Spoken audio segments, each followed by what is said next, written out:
and I hope you all had a good day. And I am Karen Mazzo, the Professional Development Director from Demonstrated Success, and I'm very, very, very happy to have Sarah Sherman here with us today, who's going to be our presenter. She's going to be talking with us about classroom strategies to foster executive functioning in children. And there's that was great, Sarah. You can go ahead and just some norms for us today. Next slide. I might be impulsive. That's okay, me too.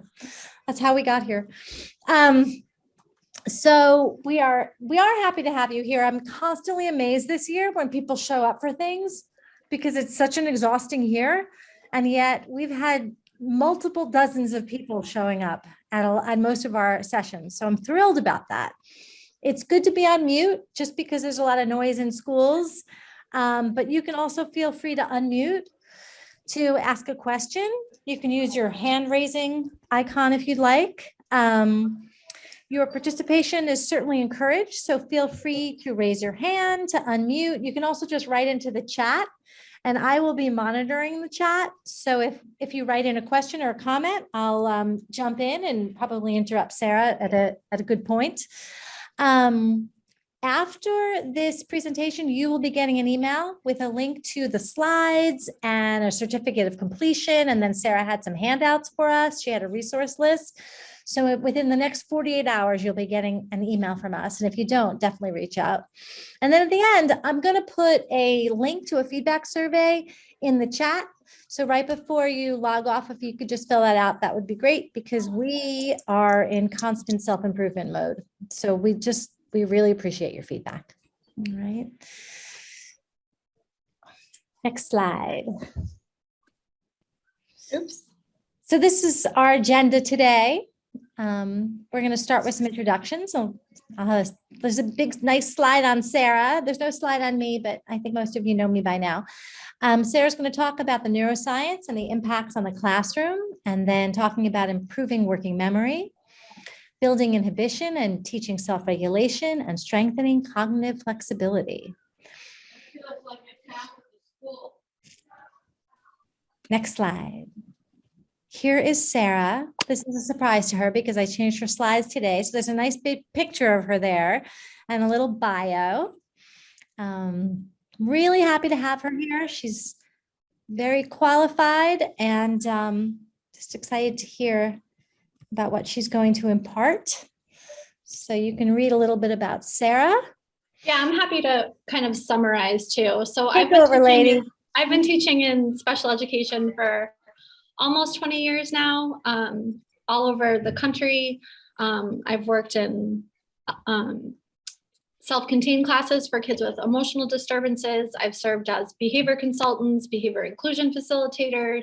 I kind of swing back and forth between wanting to change whole systems in schools and wanting to just have the greatest impact I can on kids on my caseload. I'm currently a special ed case manager on the Seacoast. I'm super passionate about kids who have challenges. And so I have my master's in special ed. I'm a nationally board certified teacher. I went through the ABA coursework and got my grad certificate in ABA coursework. I thought I wanted to be a BCBA and decided that didn't quite fit with a lot of the kids that I worked with trauma history. So I'm currently in another graduate program for trauma-informed practices and policies at UNH, which I'm almost done with. So that's a little bit about me and how I got here. I am going to jump right in because we don't have much time. I'm going to talk super fast. So if you have questions, feel free to put them in the chat box. This is a lot of information in a short amount of time. And it's really just like a bite-sized picture of kind of the need to know, tried and true things that I feel are the most important in my work. And I hope you feel the same. But I gave you that resource list. So if there's things that really kind of stick with you or feel like are important to the kids you're working with, you can delve deeper and really focus on some of those specifics. What I'm going to do now is I'm going to share a video that's an ADHD simulator. And I share this, I used to, when I worked at a middle school, I used to share it with kids to kind of build some compassion around invisible challenges, because as a society, we've made a ton of growth with understanding visible challenges and being really sensitive and compassionate and accepting. And as you know, a lot of our students who have executive functioning challenges or ADHD don't really get met with the same amount of compassion and understanding. And so I think the simulator is a really great way. It's something you can do with your own class or students. And for us to kind of put ourselves in that mindset before we even delve into this subject. So I'm going to share this video with you now. And if you want to turn down your volume, you can, because it's going to be abrasive. You booked a sunny And we're going to have a quick ad here. For the thing you'll remember forever.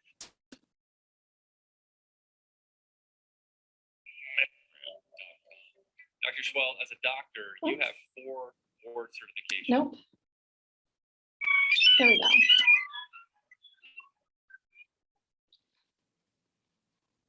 So as you're watching this video, it's going to give you a ton of information, and then there's questions at the end. I want you to try your hardest to pay attention and get all the information I'm teaching.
All right, so who decided to go shopping? Anyone?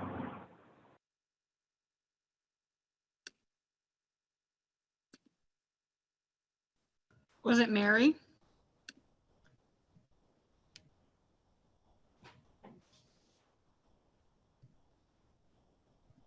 John and Mary. There's no half credit available. And you need to get all these right to get your certificate. What color are Mary's eyes? Blue. Blue. I heard confidence in that answer. I like it.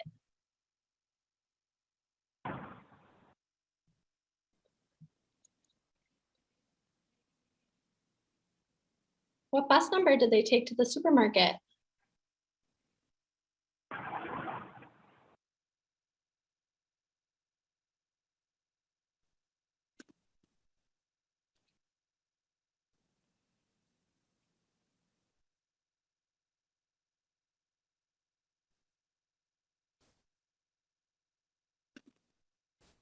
So I'm not hearing many answers, and you all failed. No one's going to get their certificate, be allowed outside at recess, or have a long lunch today. You're all failing, getting an F. Yeah, but you can, but it's probably like your phone. You can text and call without Wi-Fi. So they must have like a phone. No, so it is a phone. Yeah. No, it is. Heather, can you mute? Did Ian like say, I want to go to the nurse and go home or something one day? What was that? Nurses that was so mad. Ian was So what made that difficult? For those people who are just joining, we just watched a video on an ADHD simulator to show us kind of what it was like to try to decipher information.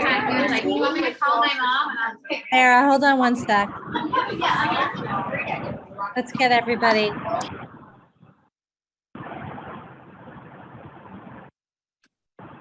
can't, can everybody just make sure that they're muted? I'm having trouble accessing all of you to mandatory. Oh my gosh.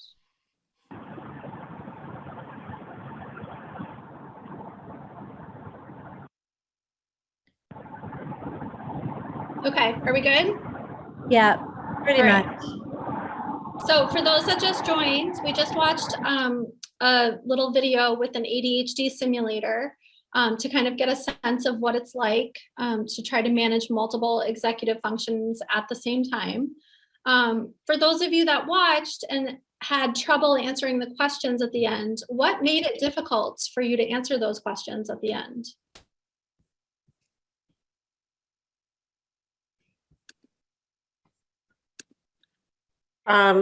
I was going to say that it has a lot to do with the fact that there was so many pieces of information all at once with no organization, no rhyme or reason. So you couldn't focus just on one thing. It was everything everywhere all the time. Right. There was a lot of different information and you weren't sure what was essential, right? You weren't sure what was going to be on the test, what was going to be asked afterwards. So that definitely made it difficult. Who else? What made it difficult to kind of hold on to all the information? I see a lot of people saying distractions, the pieces didn't stay very long, speed, movement on the screen, scattered, came at different times, got lost in the images. There were no clear expectations. That's a lot of what I'm seeing. Yeah, yeah.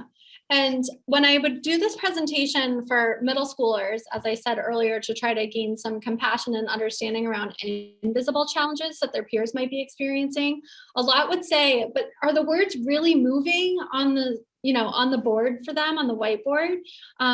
And it's obviously not what's really happening. There aren't visuals like that, but it is the idea of thinking about how many distractions we have in our classroom all the time that are getting in the way of our kids accessing that essential information, that relevant information, paying attention to what we want them to pay attention to. And so someone with executive functioning challenges and ADHD, it can make it really difficult to filter out those distractions and be able to hone in on what is the essential information. How many of you, when the questions or even when the movie started, decided like, oh, this would be a great time to grade papers. I can do other things right now because she's not really going to quiz us and there's not really going to be any consequences. Well, when you said who's going shopping, at least 4 people wrote in me. And then thinking about also like the people who are trying really hard and really, those overachievers, type A personalities that really want to do well. And then realizing that they keep getting the questions wrong and how defeating that can feel. That's what a lot of our students feel too. So some give up really fast and decide, I'm not going to be able to do this anyway. It's too hard. And some really do try hard and keep failing because they can't meet these expectations and are eventually left with that feeling. So we have all those factors that play in. This starts to kind of identify the different executive functionings that we have in the frontal lobe. I really like the words that are below the descriptions because I think it helps us kind of think about what areas kids have trouble with. So it's really easy to say, some of these kids are just really disorganized or they're really hyper. But that doesn't really tell us what the problems are and where it's a problem and when it's a problem in the classroom. And so when we think about organizing, it's also connected to prioritizing. And you'll notice a lot of these kids struggle with prioritizing. This is what I have to do. It may not be what I want to do, but it's what I have to do. And setting that as the priority and choosing that over what they want to do. And that task initiation, that activation and getting started, even though you don't want to. It requires a lot of skills to be able to do that. We obviously know paying attention, and what I'm going to kind of touch upon is that there's tons of misconceptions around executive functioning and ADHD that kids can't pay attention. Actually, the science is showing us that it's kids paying attention to the wrong things, the non-relevant things. They're paying attention to the sound, or they're paying attention to a sensory thing on their pants or their nails, or they're paying attention to a movement of some kid walking by. or they're feeling a little dopamine deficient and they're paying attention to what's going to make them laugh and what's going to make them kind of activate some of that dopamine that they need. So that's really tied to the focus there. The other piece is effort, thinking about regulating our alertness. That's why some of these kids can be really alert when it's something they care about, and then not so alert at times when we need them to be. They have a lot of difficulty sustaining effort for a long time, and you'll see it affect the processing speed. When we think about managing and regulating those emotions, that's obviously tied to emotion. I'm going to speak about that. And then another big piece is the working memory and accessing recall. And so the memory piece is really huge because it really impacts almost every area of our day when we think about it in the classroom. And it's not that kids aren't necessarily paying attention, it's that they might not be able to pull out the information that you told them yesterday. It's not that they weren't paying attention yesterday, it's that they can't pull it out today, or they can't pull it out at this moment. And then the last one, monitoring, self-regulation, is connected to action. And that's what I'm going to speak about a lot today, and where a lot of our kids fall down is on the action. It's not that they don't know what to do, it's that they don't know when to do it. And they have trouble executing it in the moment.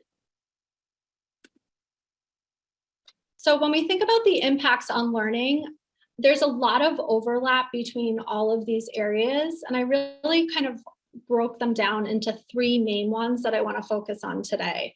So thinking about inhibition and self-regulation, this is probably one of the most impactful in your classroom. It's probably the one that disrupts your classroom the most, or requires the most energy or most support to help kids with.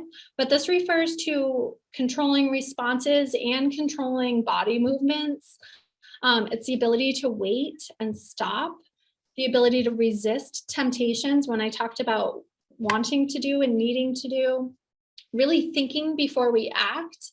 And it includes that sense of time. Sense of time requires regulation and being in your body and being present. And that's what a lot of these kids can struggle with. When we think about working memory, that's obviously the ability to store and retain information and also manipulate information, move it around in your head. Some of the descriptions that I like to think about are thinking about nonverbal memory. And what we do that we don't even realize is we tend to kind of play a movie in our head. We're playing a picture or a sequence. So when I tell you that we have a staff meeting this afternoon, you're already probably picturing who you're going to sit next to and how you're going to bring your computer so you can get some stuff done, and papers to grade and that kind of thing. And you're already kind of picturing that in your mind so you can deal with a boring staff meeting. The other thing that I like to think about when we think about working memory is the verbal. We do self-talk. And again, this is something that we don't even realize that we're doing. But when we say, okay, I need to stop at the store on my way home, I'm already thinking about how many minutes I need to leave before so I can get to pick my kids up on time. And I'm already thinking about that sequence of events. I'm thinking about within the store where I need to go so I can get what I need. And picturing and talking in my mind about each of those steps. That's something that kids with executive functioning and ADHD do not do easily. It does not come naturally. They do not put themselves in that sequence. And that's why they're so heavily reliant on checklists and prompts and reminders and those kind of things. When we think about cognitive flexibility, I think a lot of us tend to think about kids with autism who are really rigid. But when we think about it with kids with executive functioning challenges and ADHD as well, it's really the ability to shift and transition between tasks and environments. And I'm sure you notice these kids really struggle with being able to read the room sometimes and read the group when they're entering a new environment. They may have trouble stopping a preferred activity or starting a non-preferred activity. They can struggle with taking different perspectives. That requires flexibility and seeing outside of your own personal perspective. They can tend to have trouble shifting attention in response to demand. So this is a time I need to try really hard. This is a time where I can just take notes and it's more passive learning. These kids have trouble kind of adjusting to those tempos that change throughout the class.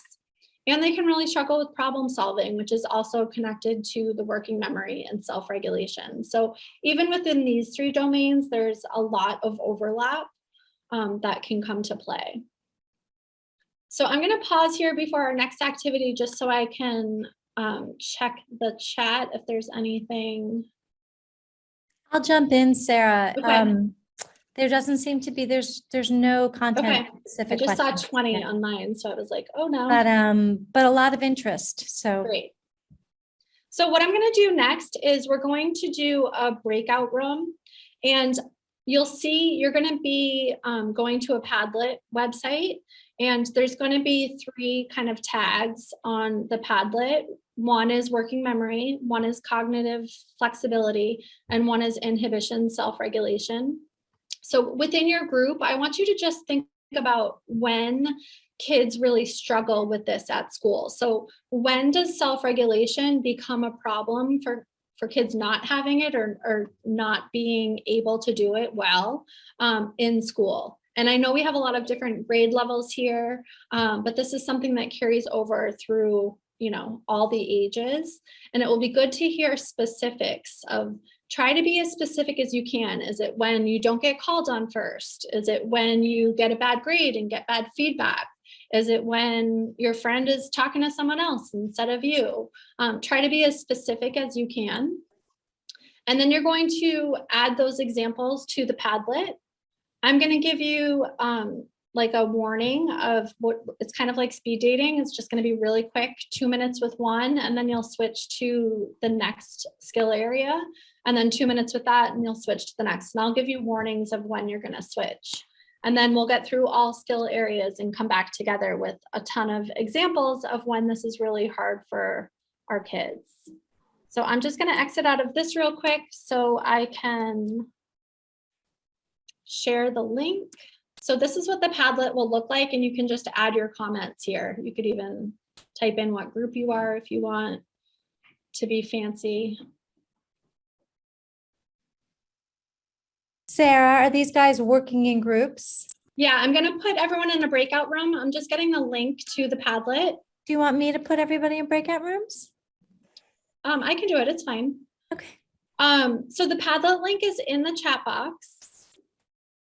If everyone could cut and paste it so you're ready to go, not knowing who you're going to be in a group with.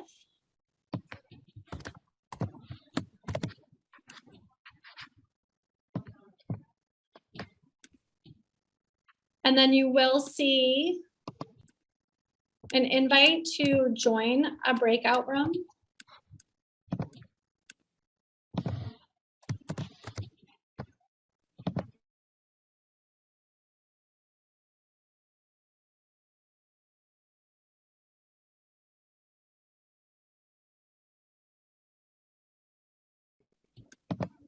Skill area, you don't need to go in order. Brainstorm.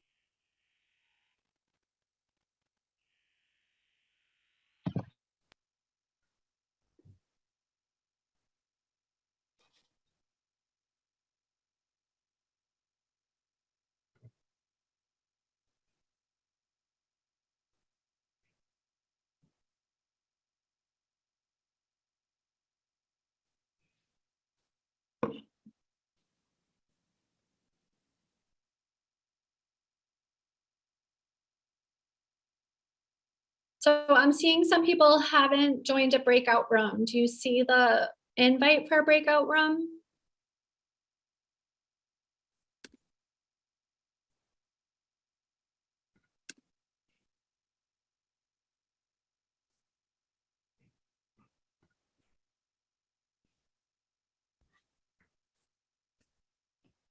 Eileen, Kelly, or Kimberly, let me know if you need any help.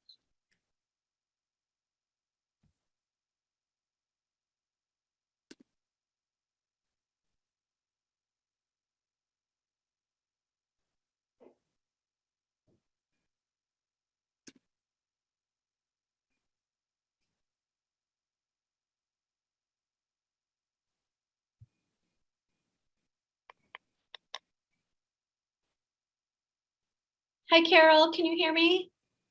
Yes, I'm sorry. I keep losing connectivity on my laptop, so I switched to this again. Oh, it's okay. That's so Sorry. annoying. I'm sorry. I just wanted to let you know where we're at right now. So everyone's in a breakout room and they're kind of brainstorming as a group and adding to a Padlet. So I'm gonna have you join a group. You'll see a pop-up to join a room. All right, You got this.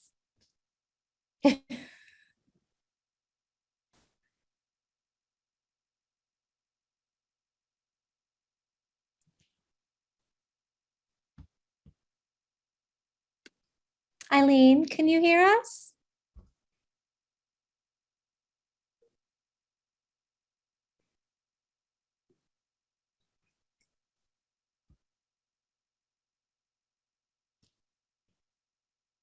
Sarah, you're doing a great job. Oh, thank you. I love the Padlets because you can see everyone live. Yeah.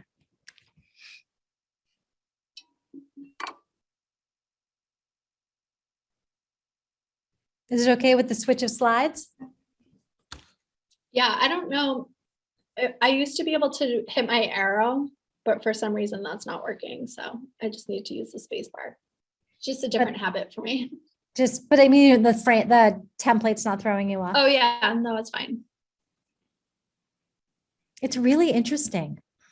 Thank you. Like I'm learning stuff too. Oh, good. I don't get a chance that often.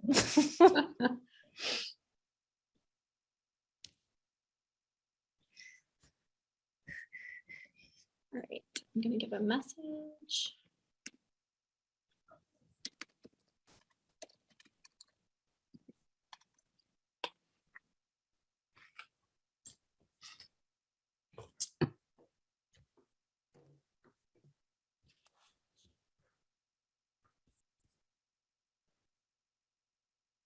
Please excuse the interruption. Would a customer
All right, everyone should be joining us back in less than a minute.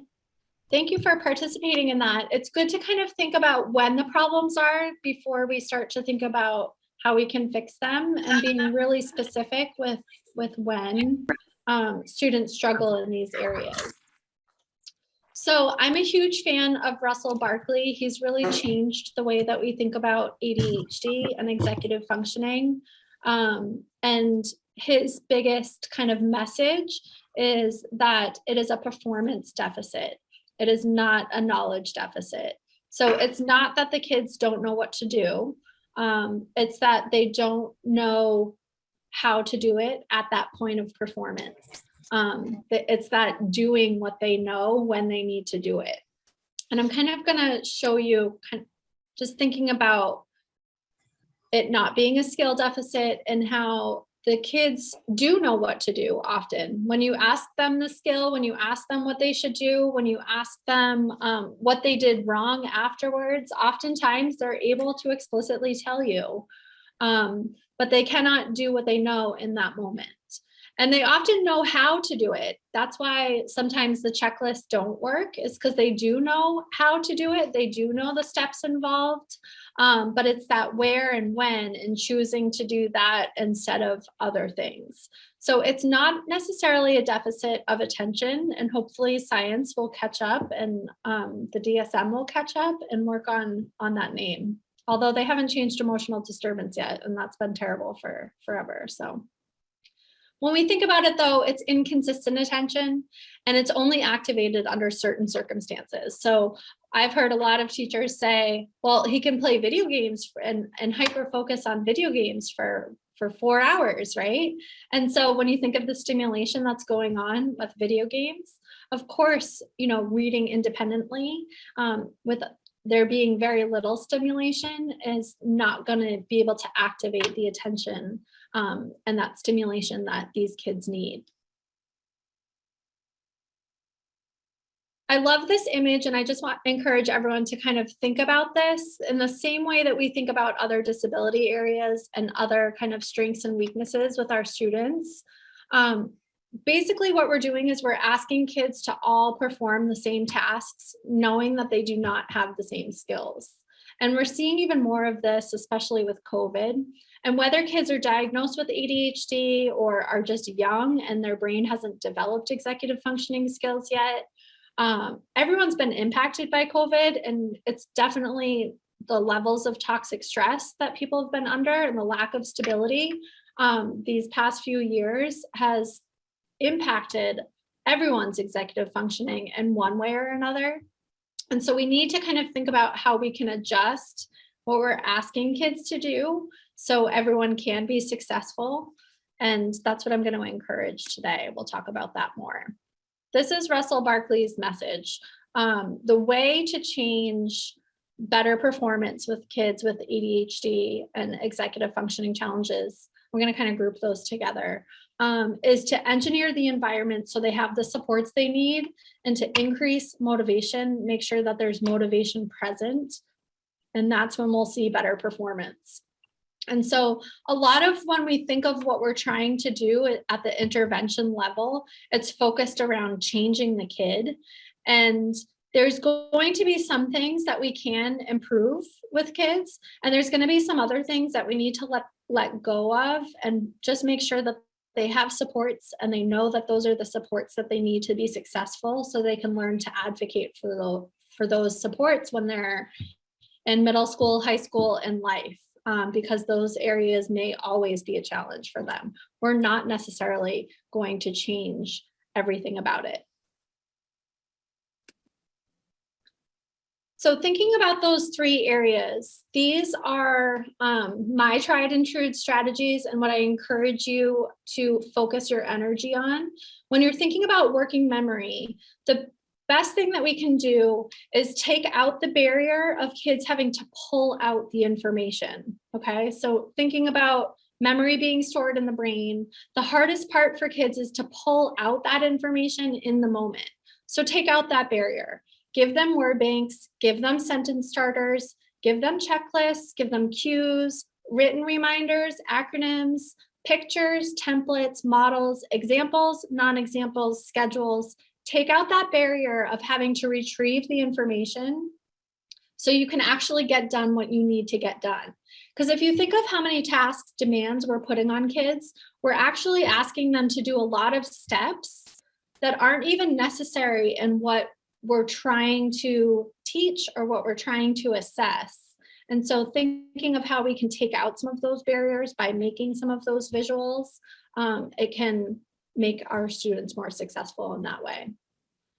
Another thing to think about is because kids, the checklists are really helpful for kids who know the steps already and just need reminders on what comes next. For new things, like totally new, you've never done it before things, these kids really need to see what done looks like. And Sarah Ward is a big proponent of this. There's a lot of information on her website. I included it in the resource page. But what she suggests is taking a picture of what done looks like. And so for younger kids, it might be, this is what done looks like for you to go home.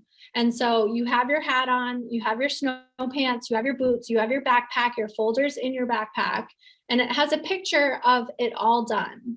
For other kids, and thinking of more tasks, and I'll show you an example, it might be a piece of writing that shows this is where it's indented, this is what your name and date on here, it has 5 sentences, you've checked for spelling, and it has those reminders on it. This is what done looks like.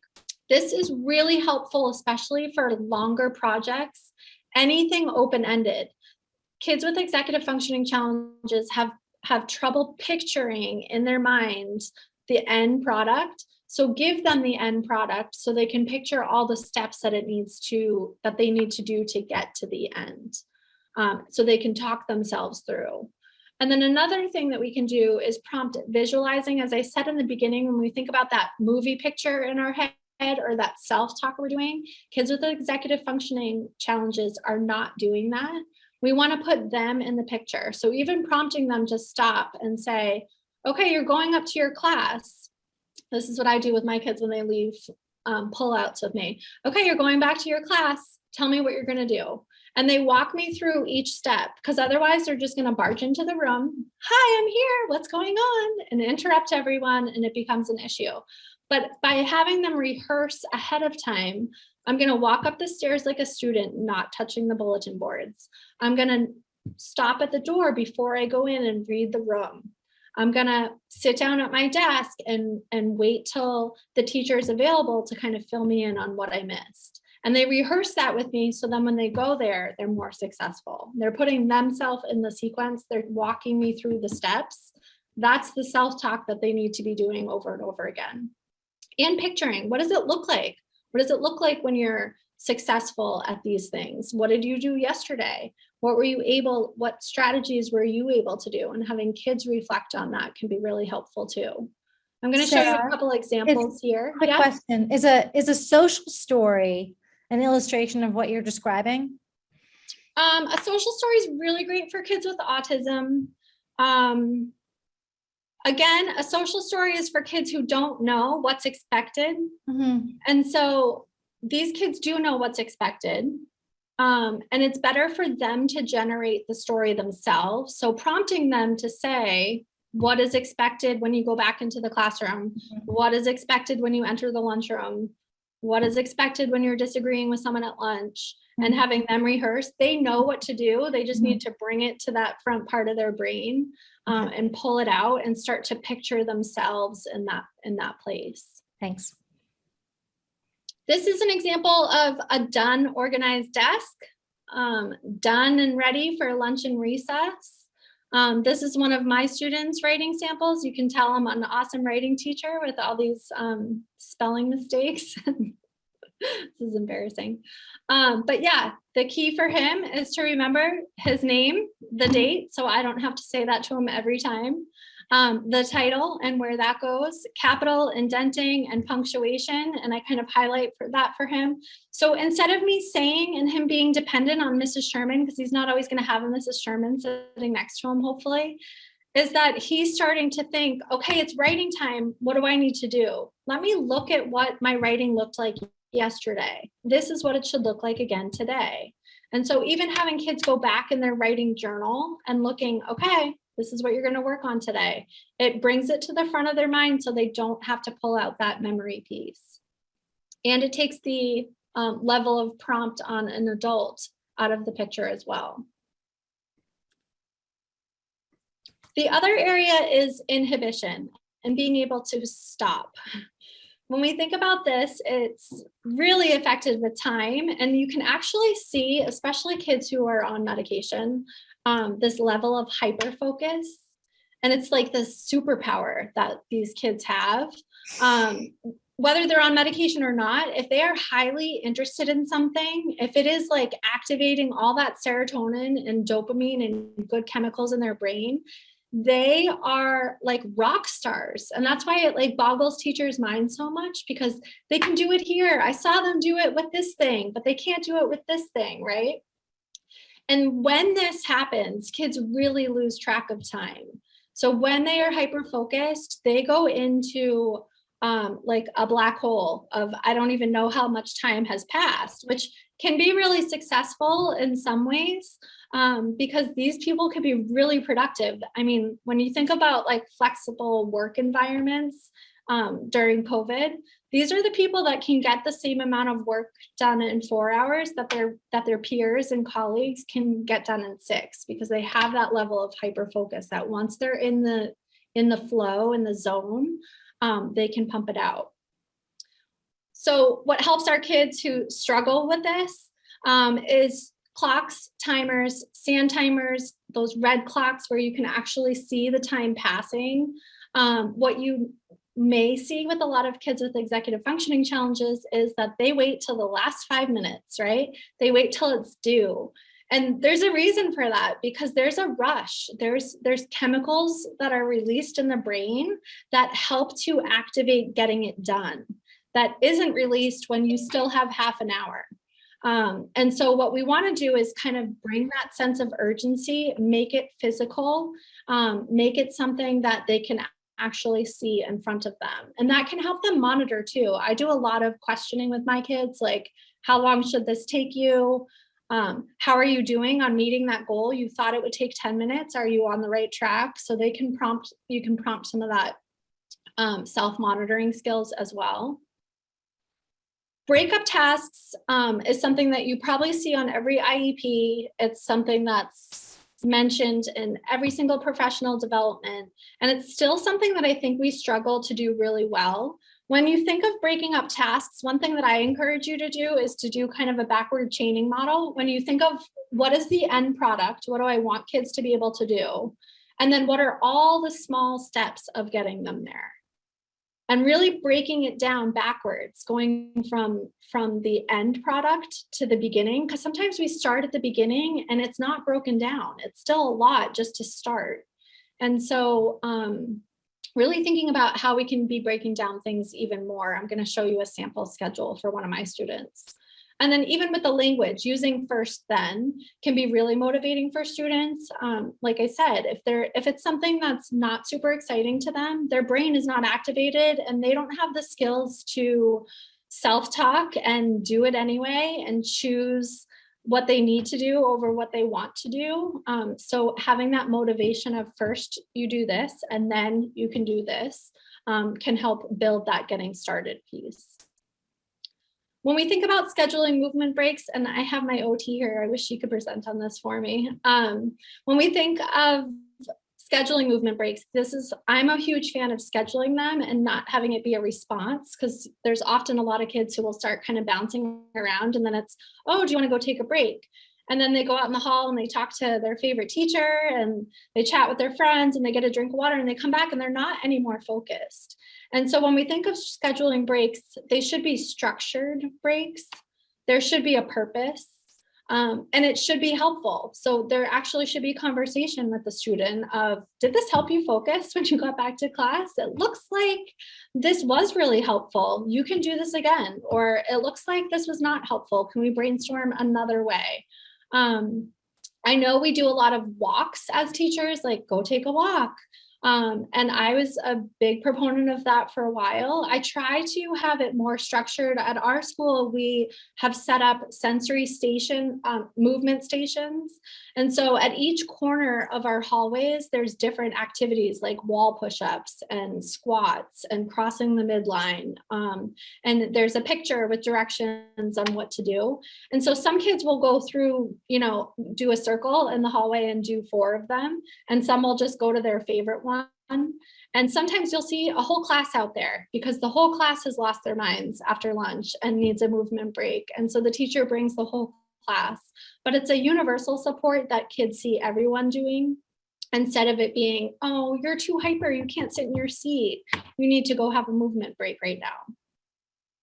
And when we think about movement breaks, I encourage you, again, when we think about the purpose, some kids need a break in order to get regulated to start an activity. So having them do one prior to the activity can be really helpful.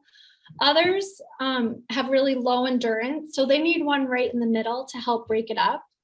And then others need one at the end, so they have something to look forward to, so they have that motivation to kind of keep going when things are getting tricky.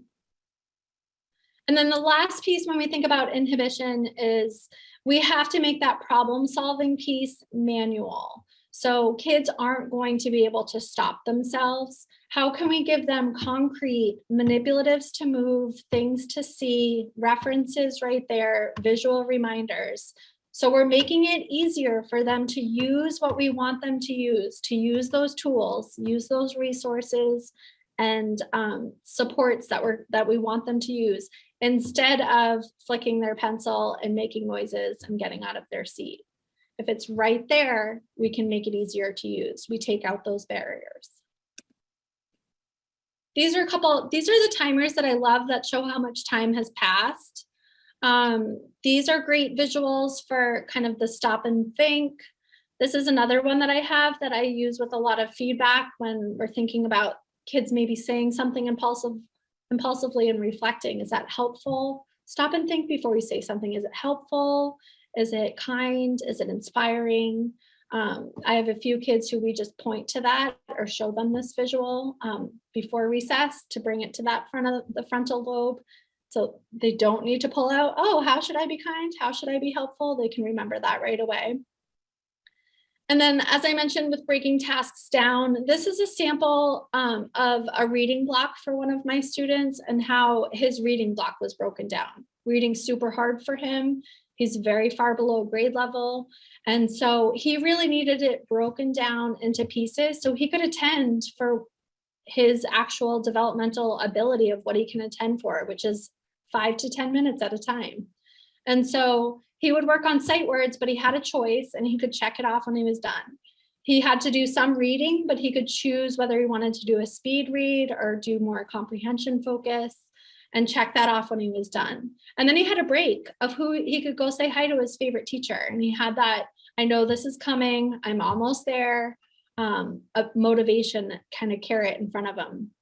Then he had to do word work, which he hated. So that was right after he was feeling really good. And so that was strategically placed there. And then he had to do some writing. And then if he got his writing done early and fast, he had access to an online book that he liked to do. And so that was built in too. But when I say break it down, breaking it down with choices, but structure and having things strategically placed can be a game changer with these kids. Normally, this child maybe only would get 5 or 10 minutes of stuff done because he would stall and procrastinate and have behaviors, and you would be responding to those. And this took that out of the way. So yes, we weren't getting 50 minutes of a full reading block done, but we were getting 40 or we were getting 35 with no behaviors. And so that kind of thinking about taking out some of those barriers with that. This is from Sarah Ward's website. It's on your research resource page as well. And just thinking about, what's that? Oh, there's a couple questions. Okay. Sorry, I'm having trouble with the connection. Please try again in a moment. Did you all hear that? Yeah. That was strange. I don't know what that is. Just a question about, with regard to the movement breaks, sort of age ranges for the movement breaks. So kids with executive functioning challenges need to move. They need to all move of their them body. at all ages? All ages. You want to make it as purposeful as possible. Otherwise, those older kids are going to get into trouble when they're on a movement break. And same with the younger kids. So like I said, having it structured, having there be a purpose. I know some teachers have set up like errands where they, deliver something at the office, but that's not giving them the input. They really need, they're often sensory seeking. So any kind of heavy work can kind of help them calm their body. I was guilty of for years having my kids do run up the stairs or like spin around 5 times because I thought that would help calm them. And for a lot of kids, some of those like high intensity things can actually like make them more hyper. So again, that's where it's different for every student, and using the information of when they come back in class, is it working? Is it helpful? And having that honest conversation with the kids too, having their input can be helpful. Thanks, Sarah. And then somebody asked about fidgets. And then one of the responses was, I feel that fidgets are distracting and not always helpful with regulation. And maybe they'd like to hear your thoughts on that. Yeah, I'm not a huge fan of fidgets. I haven't found any that can like go in the hands that are not a distraction. Honestly, like giving kids a paper clip or something that's more like natural in the environment, I feel like is better. I'm more of a fan of having things on their seats. So having those cushions that they can move around on. My kids sit on yoga balls and they have to use their core to sit up because they can't just lean on things. They can't just lean on the back seat. They actually have to engage to sit up. Yeah, I'm not the expert on that, but in my personal opinion, it's been more work to have fidgets available that that don't become a distraction, and then it becomes a behavior thing and can be tricky. I will say things like chewing gum, like I said, things on the seat where kids are sitting and actually engaging their core. I know they have those bikes. That was my invention. Someone beat me to it, but having a bike with a desk on top where you can like bike and work. My dream was to have it be part of the school and like make electricity for the school, like power the school. And so it's like this awesome relationship. But yeah, anyway, there's lots of visuals that can help support time and how long things should take. This is one of them. This is another one to kind of, I really think we make a lot of decisions for kids, right? And so how can we include them in this process?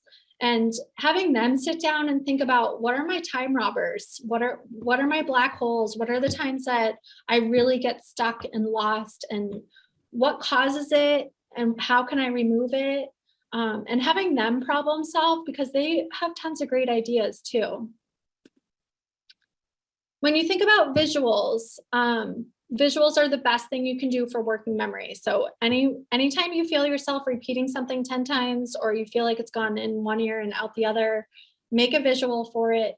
Prompt kids to use that visual.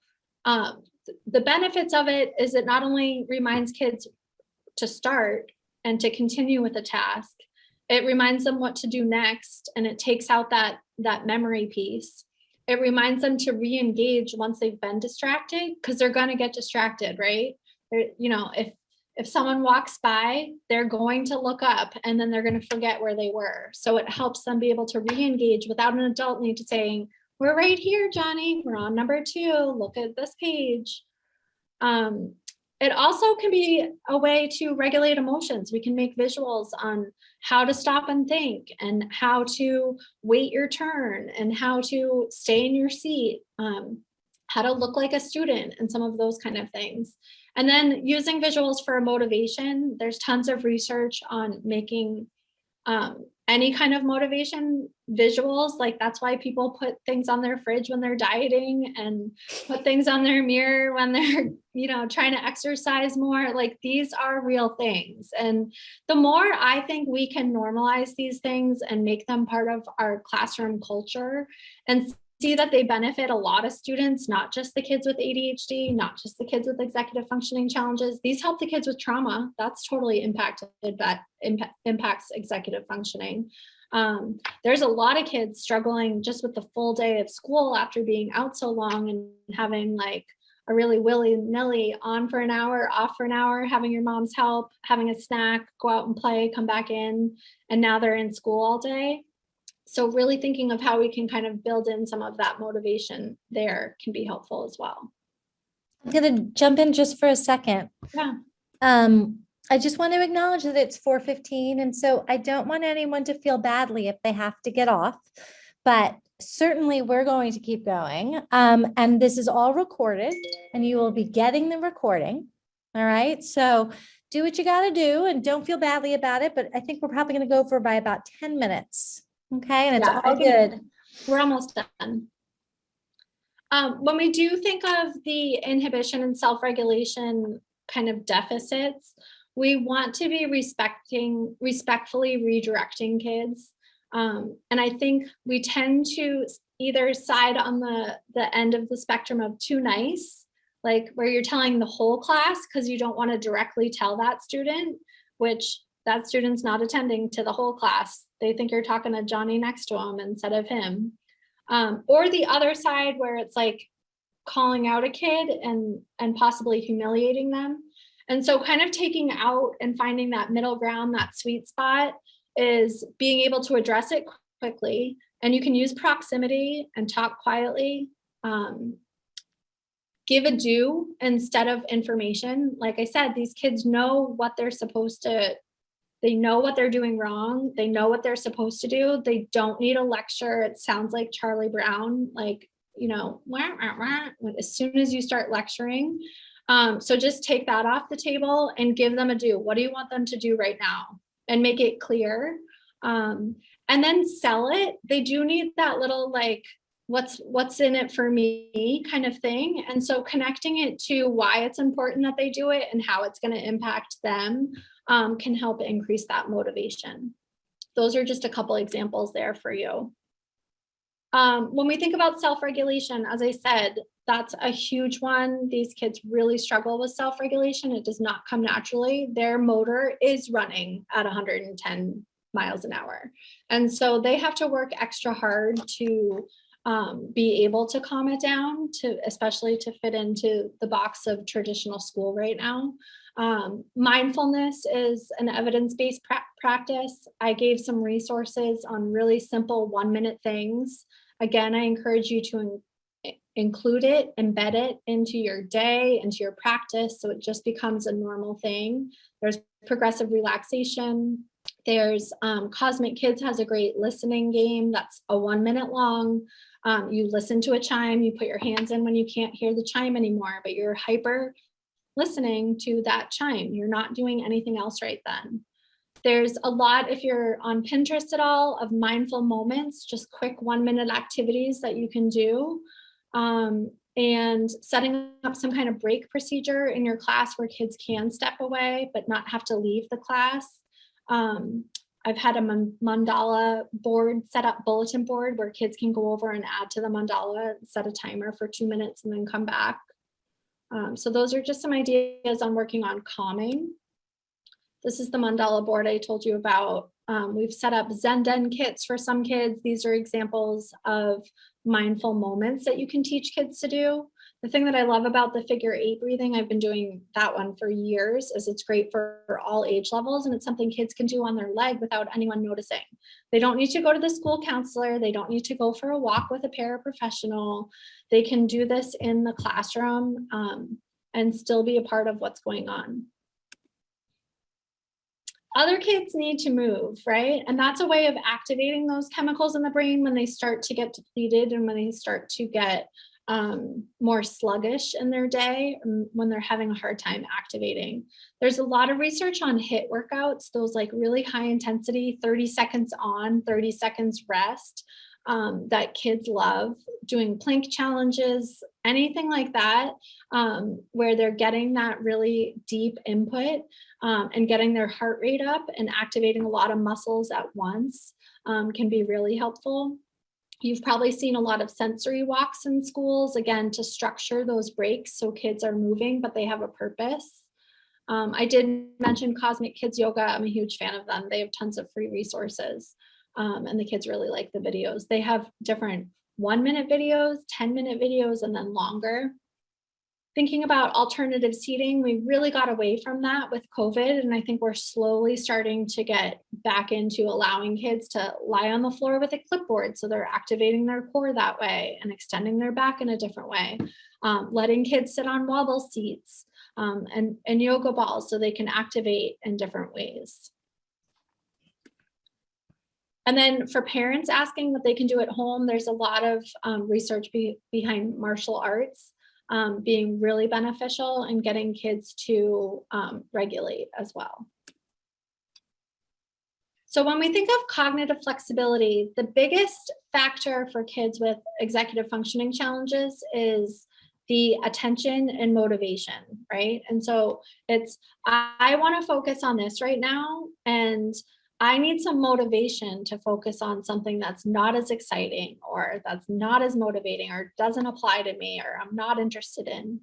And so the ways that we can kind of build some of that motivation is with goal setting, making things high interest, using competition, and using incentives. And for anyone who says everyone should just do it because they're supposed to, we as adults don't function that way. There's a reason you go to the same grocery store that you go to, and you like have your reward cards to Starbucks or to the grocery store that you do. And even if you're only saving 5 cents, like it's a little bit more motivating than going to this other one, right? And so having the same kind of options for these kids and knowing that their brain requires it. It's how they release the dopamine to activate. And so they need that high interest. That's why they need that intensity. They need that competition. That's why they wait till the last 5 minutes, because it makes it so much more exciting. When we think about metacognitive questions, we tell instead of ask way too much. And I'm going to give you some samples of that. And again, thinking of making problem solving concrete, a lot of these kids struggle with taking other perspectives. And so they need those visuals of how do I problem solve this? How do I agree and disagree? How do I take someone else's perspective? How do I go with the group and compromise, even though it's not what I want to do? They might need visuals, sentence starters, and examples to walk them through how to do that.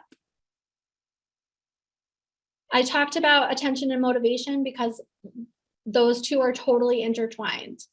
Kids will pay attention to what they are motivated by. What is catching their attention is what they're motivated by. They're just totally intertwined. So high interest, competition, novelty, like that's why you introduce something new and they're way into it for like 3 days and then not anymore. It's because it was new. It's exciting. It's the shiny new thing. And then that sense of urgency. So sometimes we can build up those external motivators. They really need continuous reinforcement. They need the cheerleader. And we can also increase the accountability. I talked about the respectful redirection. They benefit from more immediate feedback, but even proximity, just walking and standing next to a student or letting them work next to you so they have that kind of accountability really increases positive performance as well. Hey, Sarah, we Yeah. jump in. There's a couple of questions. So do you have a specific yoga site? Cosmic Kids is my Cosmic favorite Kids, yoga okay. site. Yeah. And then the other That's on the resource page too. Got it. I'll write it into the chat. But also, Tammy was asking about an executive functioning curriculum that you might recommend. There's a lot. There's different ones out there. It's not necessarily curriculum. I know that that's kind of like the buzzword right now, where there's like ones that promise that it will improve working memory. There's some things that we can improve, and we can improve things with patterns, and we can improve things with motivation and incentives in place. But again, it's not that these kids don't know how to do it. So the visuals and the motivation are the biggest way to improve the things. There are a lot of programs out there, there's different technology-based ones that work on like improving concentration and speed and those kind of things. I can't remember the name, I can look it up and add it to the resource list. But there's a lot out there. I'd be wary. They're not research-based. They're not evidence-based. There's people that, say they'll work and They're money-based. yes. So when we think of how we can kind of motivate some of our students, thinking about that cheerleader that we can be for kids, and really coming from a place of understanding that it's not that kids won't do something, it's that they can't do it in that moment. And so reinforcing with kids, I know that you're smart, capable, persistent kind of student. If you had the ability to overcome these challenges, you would do it. It's not a lack of effort, because there's a lot of shame and negative self-talk that is developed for these kids who continually fail to meet expectations. Like I said, when we watched that video, those type A personalities who are trying really hard, they're eventually going to start giving up because they keep trying and it's not working. And so really becoming a problem solver with the student of let's work together and figure out how we can solve this. And it might mean taking out some of the barriers that are in the way. A lot of these kids are going to offend other people and make mistakes because they are not thinking before they're saying something and they can't control all their impulses. So reminding them that a mistake doesn't define who they are, and that repairing the relationship is the best thing that they can do, and helping them do that can be really helpful with them. This is an example of how to ask instead of tell. So when we tell kids what to do, we make them dependent on us. It's why we still have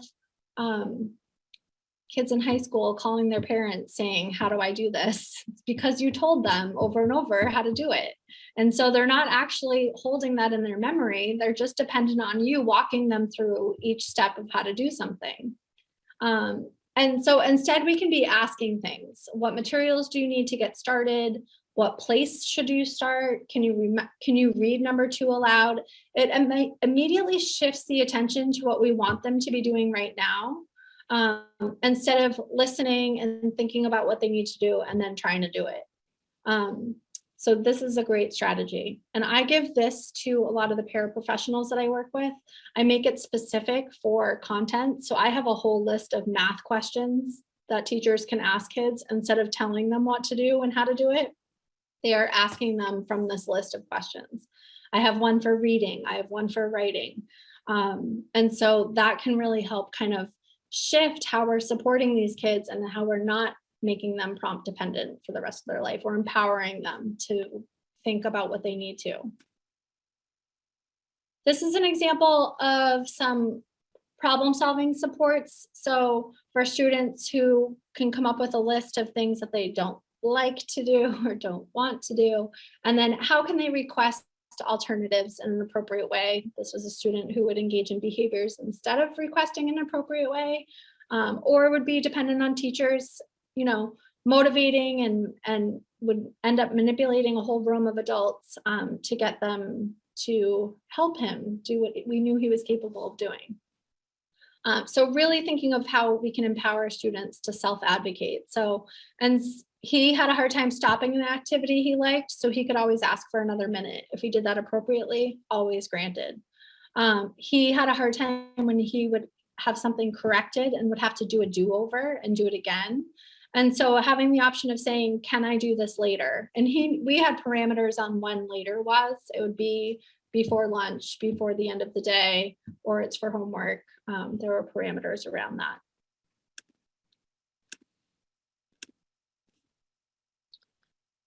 this image is one that I love, and it makes me think about special ed, right? Because here we say, oh, everyone needs equal supports, right? And then we think of equity, and it's, no, let's just give some people supports, right?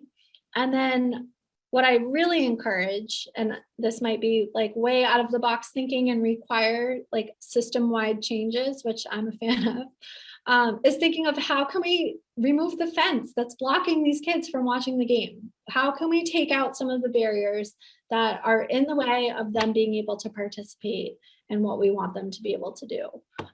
Like I said, a lot of what we're asking isn't even what we're measuring. It's not even what we're needing them to do.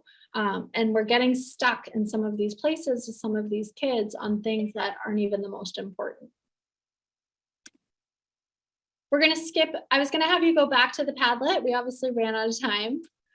So we're going to skip that. I just want to end on kind of reframing some of our typical thoughts about kids with some of these challenges. And really, if we're coming from a place of strength-based connection, and really how we can kind of pull out some of these characteristics of them and turn them into strengths requires some reframing. So yes, they might be bossy. How can we help them be a leader? And how can we channel some of that into being a positive leader? If they're demanding, how can we help them identify you're really strong in what you want? How can we make that a positive thing in the classroom? For kids who are hyperactive, how can we celebrate more like that level of enthusiasm and energy? It's kind of amazing. And the older I get, the more I wish I had it. And I don't see it as a weakness. Some of these kids are like superheroes. So those are just some examples of that. One thing that Russell Barkley is a huge kind of advocate for is because kids struggle in all these executive function areas, they're using a lot more energy to manage through their day. That's why a lot of them crash at the end of the day. That's why a lot of them have behaviors. That's why a lot of them don't have stamina. And so these are some strategies that he gives he calls it refuel the tank, because their tank will empty faster than the typical peer. I like to think of it as recharging the battery. But whatever it is, rewards and positive emotions helps recharge the battery. Statements of affirmation, positive self-talk recharges the battery. Thinking of a break on for 10, off for 3, those kind of intervals really help recharge the battery.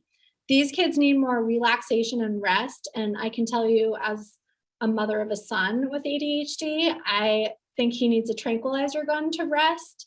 But there are ways that we can build in, even when he's on a swing, he has that time. We have to have times where it's quiet and we're not asking him questions and giving him directions. We have to build in those times in our classroom too, where it's quiet and where it's calm and where we can create some of that rest. Visualizing and talking about rewards, I think I mentioned that. And then he says physical exercise is like crack to the brain for kids with ADHD. So any kind of, like I said, that's those HIIT workouts, getting that heart rate up for 30 seconds or more can really help awaken and activate these kids when they start to get depleted. I will put this on the resource page for you, but it's just a video about neuroplasticity. And I think it's really hopeful for some of the work that we do with these kids. It can often feel like we're not getting anywhere. This is taking so long. Is this child even capable of changing or improving? And this video really kind of helps show that we can change habits and we can improve on a lot of these skills that we're trying to build with kids. So there is hope. Hey, Sarah. Yeah. Can you just stick the survey into, since I don't have access on Yes. Heather's computer? So I can't believe that everybody stayed on. So many people stayed on, and I think it's a testament to the learning. I think this was wonderful. Thank you. Yeah, thank you all for taking this time to even be open to learning. And so Sarah's putting the feedback survey in the chat. All right. And then after this slide that she's on, there's Sarah's contact information is on the next slide in case Okay. anybody wants to reach out to her. So she put, there it is. Yep. Thank you, everybody. And if you could just go to the feedback survey, that would be awesome. And there's Sarah's email. And thank you. It was wonderful. Thank you, everyone. Thank you for staying later.